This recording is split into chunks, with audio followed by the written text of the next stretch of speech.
ప్రతి క్షణం కూడా మనము ఆ పర్యావరణం గురించి పాటుపడితేనే మనకు సంవత్సరాల ముందుకి వెళ్తారు, లేకపోతే కష్టం. ఆల్రెడీ అయిపోయి సినిమా అయిపోయింది, ఎండింగ్లో ఉన్నాం.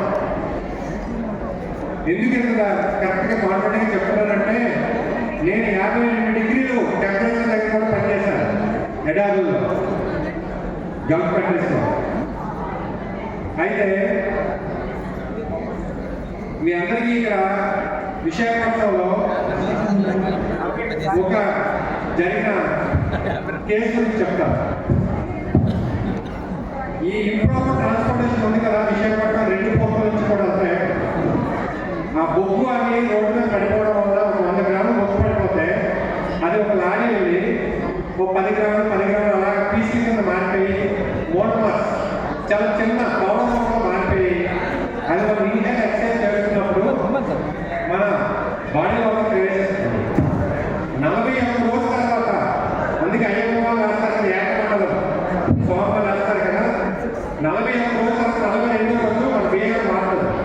అదేవిధంగా ఏదైతే ఇండియా చేస్తున్నామో ఈ అన్వాంటెడ్ పౌడర్ లాంటిది 42వ రోజుకి మనకి ఎక్సెసివ్ టెంపరేచర్ మన బాడీ యూజ్ చేసుకుంటాం, అంటే తనకు రిపేర్ చేసుకోవడం ట్రై చేస్తుంది. దాన్నే మనము ఈ ఎక్సెసివ్ టెంపరేచర్ని హాస్పిటల్ జాయిన్ అయిన తర్వాత డెంగ్యూ అని చెప్పి వీళ్ళు నిర్ధారిస్తున్నారు డాక్టర్స్. ఈ డాక్టర్స్ ఏం చేస్తున్నారంటే ఇది డెంగ్యూ సింప్టమ్స్.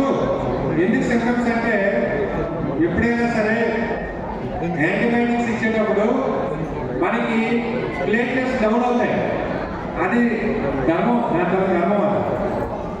అప్పుడు ఏమంటారు, వీళ్ళకి డెంగ్యూ వచ్చేసింది అని చెప్పి హాస్పిటల్స్ ఆర్ డూయింగ్ బిజినెస్. అది కరోనా తర్వాత డెంగ్యూ కేసెస్ విశాఖపట్నంలో తగ్గాయి, ఆల్ ఓవర్ ఆంధ్ర తగ్గాయి. రీజన్ ఏంటంటే నేను 2021లో ఒక కేసు ఫైల్ చేశాను ఎన్టీటీలో. ఇదంతా ఫ్రాడ్, విశాఖపట్నం జరుగుతున్నవి, రియల్ డెంగ్యూ కాదు అని కేసు ఫైల్ చేసి 2025 మార్చి 25వ తేదీన ఆ కేసు మనం ఫేవర్గా వచ్చింది మనకి. వెంటనే ఏం చేశారంటే ఈ సోకాల్డ్ ఎవరైతే ఉన్నారో కన్సర్న్స్, దాని ఎవరైతే ఈ కార్పొరేట్స్ వాళ్ళు మన లోకల్ లీడర్స్ని అక్కడికి కాల్ చేసి సంథింగ్ అట్లా ఏదో స్పెషల్ రోడ్ వేస్తాము ఏదో స్టోరీస్ వచ్చాయి. సో మేము ఇక్కడ ప్రతి ఒక్కరిని కోరుకుంటుంది ఏంటంటే మనం ఆల్రెడీ ఎండింగ్ స్టేజ్లో ఉన్నాం. నో మోర్ బిజినెస్, ఓన్లీ మనం అనుకున్నది ఒకటే, ప్రతి క్షణం మన ఎన్విరాన్మెంట్ ప్రొటెక్ట్ చేయాలి. ఎందుకు ప్రొటెక్ట్ చేయాలి? స్త్రీ ప్రకృతి, దానికి ప్రకృతి పరిపాలకుడు పురుషుడు, వాడు పరిపాలించాలి. ఎలా పరిపాలించాలి? ఆ ప్రకృతిని కాపాడాలి. ప్రకృతి గర్జిస్తే ఏమవుతుంది? కరోనాలో చూసాం మనం. నెక్స్ట్ ఇప్పుడు ఏ ఫ్రూట్స్ వచ్చినా సరే క్వాలిటీ అవ్వట్లేదు. రీజన్ ఏంటంటే కరోనా టైంలో ఫ్రూట్స్ మీద చూస్తే గ్రోత్ బాగా వచ్చింది, ఫ్రూట్స్ మంచి టేస్టింగ్ ఉంది. ఇప్పుడు ఫ్రూట్స్ టేస్ట్ రావట్లేదు. రీజన్ ఏంటంటే మనకి పొల్యూషన్లో వెళ్ళిపోయాం. దీని అంతటికి మనం ఏ స్టేజ్లో ఉన్నామంటే నామ్స్ అంటారు, NORMS, naturally occurring radio active materials.